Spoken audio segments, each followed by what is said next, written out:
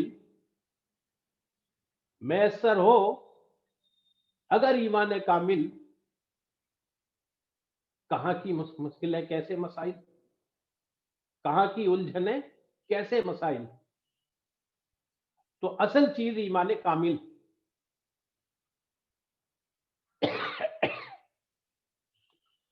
قرآن کریم میں سورہ انعام آیات 75 سے 79 تک کا آپ مطالعہ کریں، ایک بڑا پیارا سین ہے جو قرآن میں بتایا گیا ہے اور ابراہیم علیہ السلام سے متعلق ہی ہے، اور وہ یہ ہے کہ جب رات تاری ہوئی تو ابراہیم علیہ السلام نے ایک تارا دیکھا۔ دیکھیے عقل کے ذریعے، نشانیوں کے ذریعے کس طریقے سے انبیاء علیہ السلام، بلکہ یہ واقعہ ظہور نبوت سے پہلے کا ہے حضرت ابراہیم علیہ السلام، کہ کس طریقے سے حقیقت تک پہنچ سکتے ہیں۔ تو قرآن میں بتایا کہ ابراہیم علیہ السلام نے ایک تارا دیکھا اور انہوں نے کہا کہ یہ میرا رب ہے،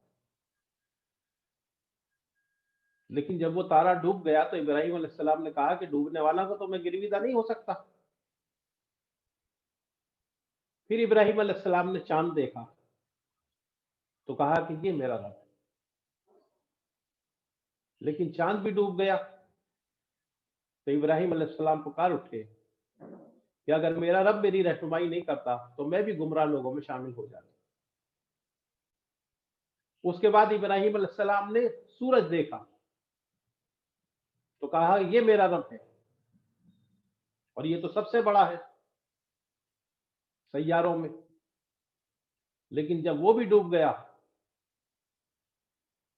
تو ابراہیم علیہ السلام پکار اٹھے انی وجہت وجہی للذی فطر السماوات والارض حنیفا وما انا من المشرکین، کہ میں نے تو سب سے کٹ کر، یکسو ہو کر اپنا رخ اس ہستی کی طرف کر لیا ہے جس نے زمین اور آسمان کی تخلیق کی ہے، اور میں ہرگز شرک کرنے والوں میں سے نہیں۔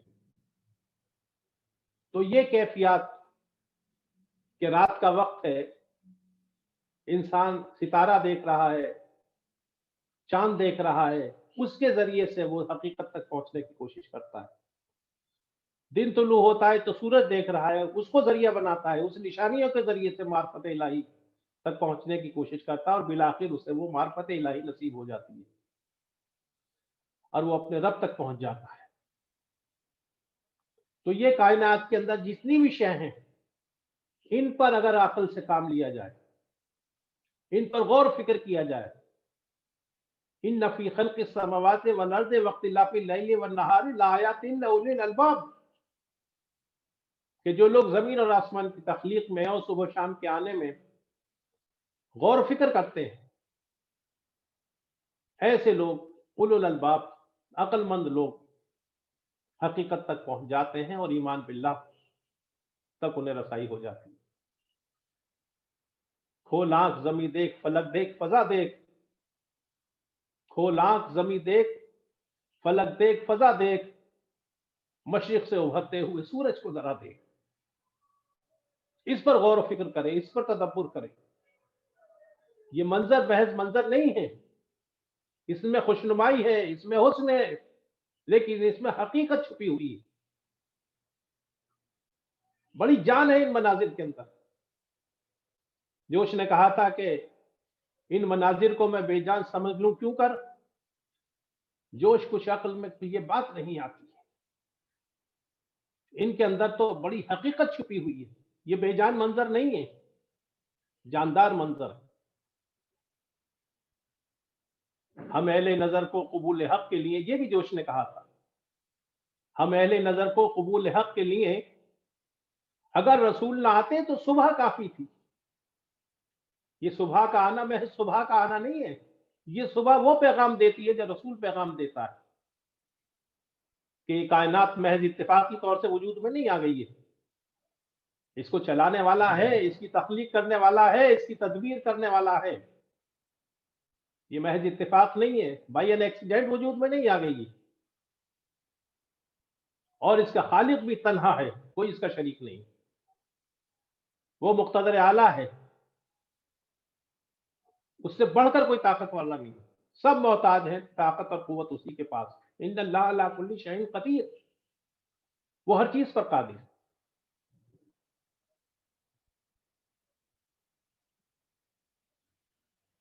اسی لیے آپ دیکھیے کہ قرآن ایمان لانے والوں کو اولو الالباب کہتا ہے، عقل مند لوگ کہتا ہے، اولو النہا کہتا ہے، ذی شعور لوگ کہتا ہے، انہیں ذی ہجر کہتا ہے، شعور رکھنے والے لوگ، فہم رکھنے والے لوگ، الذین یعقلون، یہ وہ لوگ ہیں جو عقل رکھتے ہیں، الذین یعقلون کہتا پکارتا ہے، اور جو لوگ ایمان نہیں لاتے ہیں ان کو قرآن کہتا ہے کہ یہ جانور ہیں، بلکہ جانور سے بھی بدتر ہے۔ قرآن بار بار اس پر زور دیتا ہے کہ تم غور و فکر کرو، تم عقل سے کام لو۔ قرآن کہتا ہے افلا تعقلون، کیا تم عقل سے کام نہیں لیتے؟ افلا تدبرون، کیا تم تدبر نہیں کرتے؟ افلا تتفکرون، کیا تم تفکر نہیں کرتے، غور و خوض نہیں کرتے؟ وَيَتَفَكَّرُونَ فِي خَلْقِ السَّمَاوَاتِ وَالْأَرْضِ رَبَّنَا مَا خَلَقْتَ هَٰذَا بَاطِلًا سُبْحَانَكَ فَقِنَا عَذَابَ النَّارِ، کہ جو لوگ زمین اور آسمان کی تخلیق میں تفکر کرتے ہیں، غور و فکر کرتے ہیں، اور وہ بے اختیار پکار اٹھتے ہیں کہ اے ہمارے رب، تو پاک ہے اس سے کہ کوئی ابس کام کرے، بیکار کام کرے، اور تو ہمیں دوزخ کے عذاب سے بچا لے۔ تو پاک ہے اس سے کوئی ابس کام کرے، تو نے یہ کائنات خامخواہ نہیں بنائی ہے، اس کا مقصد ہے، لہذا ہمیں تو اس روز جب اس کائنات کی تکمیل ہو، جب اس دنیا کا اختتام ہو، تو اس کے بعد ہمیں تو جہنم کی آگ سے بچا لے۔ جو لوگ ایمان نہیں لاتے ہیں ان کو قرآن کہتا ہے کہ عقل والے لوگ نہیں ہیں، یہ تو بہرے ہیں، کان سے کام نہیں لیتے، یہ گونگے ہیں، زبان سے کام نہیں لیتے، یہ اندھے ہیں، آنکھوں سے کام نہیں لیتے، سم بکم عمی فہم لا یعقلون، یہ عقل نہیں رکھتے، اس لیے یہ بہرے ہیں، گونگے ہیں، اندھے ہیں، اس لیے یہ ایمان نہیں لاتے۔ اس لیے ہمارا جو یہ زوال ہوا ہے، ہمارا یہ پستی کی جو انتہا ہو گئی ہے، ہمارا ہر شعبے میں جو ڈاؤن فال ہوا ہے، وہ عقل کے چھوڑنے سے ہوا ہے، بلکہ بعض لوگ تو عقل کے دشمن ہو گئے۔ لہذا ایمان کے باب میں، دین کے باب میں سب سے پہلی شے عقل ہے، غور و فکر ہے، تدبر ہے، تفکر ہے، جس کو ہم نے چھوڑ رکھا ہے، اور اسی کا دوسرا نام شعوری ایمان ہے، کہ ہم ایمان کے اندر شعور پیدا کریں، اس میں غور و فکر کریں، ہم ایمان کو سمجھیں، اس کی حکمتوں سے واقف ہوں، اس کی وسعتوں سے ہمارا واسطہ پڑے، ایمان کی گہرائی تک ہم جائیں، ایمان کی بلندی کا ہمیں پتہ چلے، ایمان کی قوت سے ہم واقف ہو جائیں، ایمان کے تقاضے کیا ہیں، اس کی حقیقتیں کیا ہیں، اس کے مطالبہ کیا ہیں، اس کے ثمرات کیا ہیں، ایمان کے اثرات، حقیقی ایمان کے دنیا میں کیا مسرت کا پیغام لے کر آتے ہیں، اور ایمان کس طریقے سے آخرت میں انسان کی فوز و فلاح کا ذریعہ بنتا ہے۔ انسان کی فوز و فلاح اور کامیابی میں اولین چیز ایمان ہے۔ ایمان کے بغیر ہر چیز ناکارہ، ہر چیز مضر، ہر شے نقصان دہ، گھاٹا ہی گھاٹا ہے، خسارہ ہی خسارہ ہے، لاس ہی لاس، اور پوری انسانی تاریخ اس پر گواہ ہے۔ وَالْعَصْرِ إِنَّ الْإِنسَانَ لَفِي خُسْرٍ إِلَّا الَّذِينَ آمَنُوا وَعَمِلُوا الصَّالِحَاتِ، زمانے کی قسم تمام انسان خسارے میں ہے سوا ان لوگوں کی جو ایمان لائیں اور نیک اعمال کریں۔ تو ہم یہ چاہتے ہیں کہ جیسا کہ ہم نے امت کی شان پر بات کی تھی، امت کی اصلاح پر بات کی ہے، اس میں سب سے پہلے تو ضروری ہے کہ ہم امت کا مقام اور مرتبہ سمجھیں، اس کی شان کو سمجھیں جس پر ہم گفتگو کر چکے ہیں، اور اس کے بعد امت کے اندر غیر شعوری ایمان سے شعوری ایمان کی طرف سفر شروع ہو جائے۔ اس کے بغیر نہ دنیا میں کامیابی مل سکتی ہے، نہ آخرت میں فوز و فلاح ممکن ہے۔ اگر ہمارا ایمان زبانی ہے، یہ حقیقی ایمان بن جائے، ایک تو ہم اس پر فوکس کرتے ہیں۔ اسی لیے ہم نے امت کی اصلاح میں 3 نکات میں سے درمیانی نقطہ یہی رکھا ہے، شعوری ایمان۔ اس کے علاوہ 2-3 باتیں اور ہیں جسے ہمیں اس کا خیال رکھنا چاہیے۔ ایک بات تو یہ ہے کہ ہمیں توحید کا جو انقلابی تصور ہے، جو صحیح تصور ہے، جو وسیع تصور ہے، وہ ہمارے قلب و ذہن پر چھایا ہونا چاہیے۔ اس کو ہم لوازم صفات کا تفصیلی علم بھی کہہ سکتے ہیں، اس کو ہم اسماء حسنہ کا وسیع تصور اور اس پر یقین بھی کہہ سکتے ہیں۔ اس کی وجہ کیا ہے کہ ہم ایمان کو نہیں سمجھ سکتے، اللہ کو نہیں سمجھ سکتے۔ اللہ کو اگر سمجھ سکتے ہیں تو اللہ کی صفات کے ذریعے سمجھ سکتے ہیں، اور اللہ کی صفات کو سمجھا جا سکتا ہے اللہ کے ناموں کے ذریعے، اسماء حسنہ جسے کہتے ہیں۔ تو ہمیں اسماء حسنہ کا تفصیلی علم اور مکمل علم ہونا چاہیے۔ چونکہ ہمیں اللہ کے صفاتی نام ہی نہیں معلوم ہے، تو ہم اللہ کی ان صفات سے واقف نہیں ہیں جو قرآن بتاتا ہے۔ ما قدر اللہ حق قدری، قرآن کہتا ہے کہ لوگوں نے اللہ کی قدر ہی نہیں کی، قدر ہی نہیں پہچانی جیسا کہ پہچانی جاننی چاہیے تھی۔ ان اللہ لقوی عزیز، کہ بے شک وہ تو بڑی عظمت والا اور قوت والا ہے، تو ہم اس سے ناواقف ہیں۔ لہذا شعوری ایمان کے لیے ضروری ہے کہ ہم اللہ کی تمام جو صفات ہیں یا گویا جو اسماء حسنہ ہیں ان کا بھی ہمیں علم ہونا چاہیے۔ تیسری چیز ہے ذکر دائمی، یعنی اللہ کا ذکر مستقل رہنا چاہیے۔ اللہ کے رسول صلی اللہ علیہ وسلم نے فرمایا کہ جو شخص ذکر کرتا ہے اور جو شخص ذکر نہیں کرتا ہے اس کی مثال ایسی ہے جیسے زندہ اور مردہ انسان۔ تو اس مردنی کو ہمیں ختم کرنا ہے اور اس میں زندگی پیدا کرنا ہے، تو ہمیں اپنی پوری زندگی کو ذکر سے، ذکر الہی سے آراستہ کرنا ہوگا،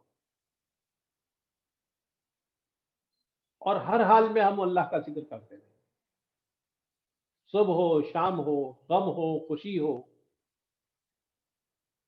کوئی کام ہو، ہر حال میں ہم اللہ کا ذکر کریں۔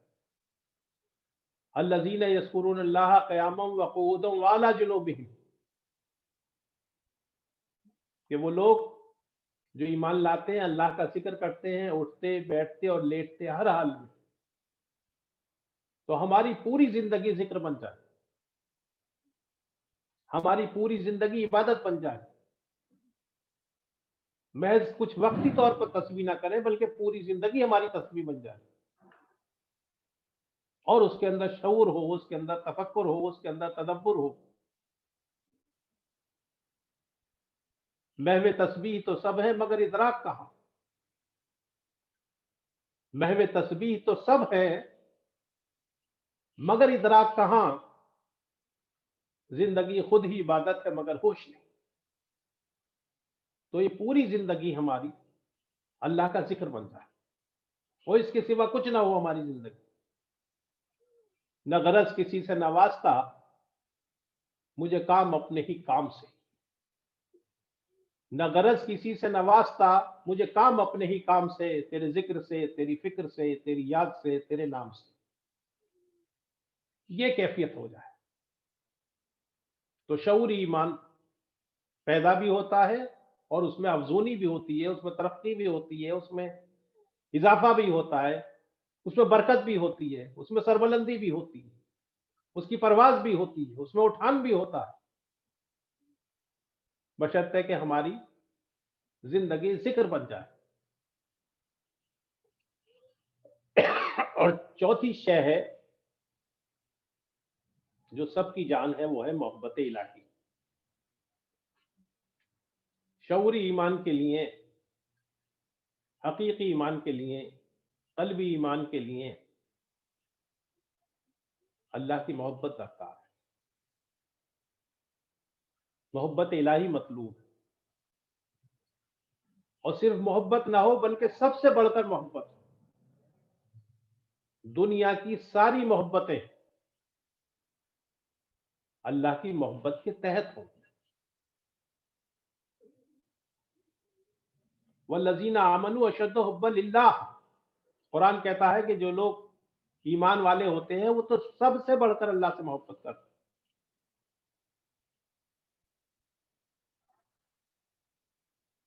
دین میں کوئی نیکی ہے ہی نہیں جب تک کہ اللہ کی محبت آپ کے سینے میں جا گزی نہ ہو۔ لن تنالوا البر حتی تنفقوا مما تحبون، تم ہرگز نیکی کوئی نہیں پہنچ سکتے جب تک کہ تم وہ ہر چیز اللہ کی راہ میں قربان نہ کر دو جو تمہیں عزیز ہے۔ اگر آپ کو اپنا کاروبار عزیز ہے، اپنی تجارت عزیز ہے، اپنا جاب عزیز ہے، اپنی اولاد پسند ہے، اپنی جان سے محبت زیادہ ہے، اپنا مال زیادہ پسند ہے آپ کو اللہ کی محبت سے، تو سب یہ جہنم، نقصان، فریب ہے، دھوکہ ہے۔ سب سے بڑھ کر اللہ سے محبت، ہمیں اولاد سے بھی اس لیے محبت ہو کہ اللہ کا حکم، ہمیں تجارت بھی اس لیے عزیز ہو کہ اللہ نے اس کو بتایا ہے، ہمیں اپنی جان سے بھی محبت ہو اس لیے کہ اللہ کی امانت۔ لیکن ان ساری محبتوں پر جب قربانی کا وقت آئے، جب اللہ کی محبت کا مطالبہ ہو تو ہر چیز ہم اس میں قربان کریں، کیونکہ ہر چیز اللہ ہی کی دی ہوئی، جو کچھ ہمارا ہے وہ ہمارا ہے ہی نہیں، اللہ ہی کا ہے، اور جب اس کا مطالبہ ہو، اس کی پکار ہو، تو ہم وہ ہر چیز اس پر قربان کر دیں جو کچھ بھی ہمیں میسر ہے، اور یہی ہماری زندگی کا امتحان۔ جسم و جان نطق و نواں دام و درہم تیرے ہیں، جسم و جان نطق و نواں دام و درہم تیرے ہیں، جو ہمارا ہے وہ تیرا ہے کہ ہم تیرے ہیں۔ اس لیے ہمیں ہر چیز کو محبت میں اللہ کی قربان کر دینا چاہیے۔ یہاں سے نیکی کا سفر شروع ہوتا ہے، پہلا قدم یہاں سے شروع ہوتا ہے، اور جسے یہ مقام حاصل نہ ہو وہ اللہ کی محبت کے راستے سے ہٹ جاتا ہے، دور چلا جاتا ہے۔ جس کو ہو جان و دل عزیز اس کی گلی میں جائے۔ معزز خواتین و حضرات، یہ ہے شعوری ایمان۔ یعنی ہم اللہ کی کتاب پر جو اس کی نشانیاں ہیں، جو آیات ہیں، اس پر غور و فکر کریں، تدبر کریں، عقل سے کام لیں، اور کائنات کے اندر جو آیات ہیں، جو نشانیاں ہیں، اس میں غور و فکر کریں، تدبر کریں، عقل سے کام لیں. یہی ذریعہ ہے ایمان کے وجود میں آنے کا، اور اگر وجود میں آ چکا ہو تو اس کو بڑھانے کا. اور اسی کے لیے ضروری ہے کہ ہم اللہ کے اسماء حسنی سے واقف ہوں، اس کی صفات سے ہمیں آشنائی ہو، ہماری زندگی مستقل اللہ کا ذکر بن جائے، اور ان سب پر اللہ کی محبت حاوی ہو، اللہ کی محبت چھائی ہوئی ہو، اللہ کی محبت کا غلبہ ہو، اللہ کے رنگ میں پوری زندگی رنگ جائے،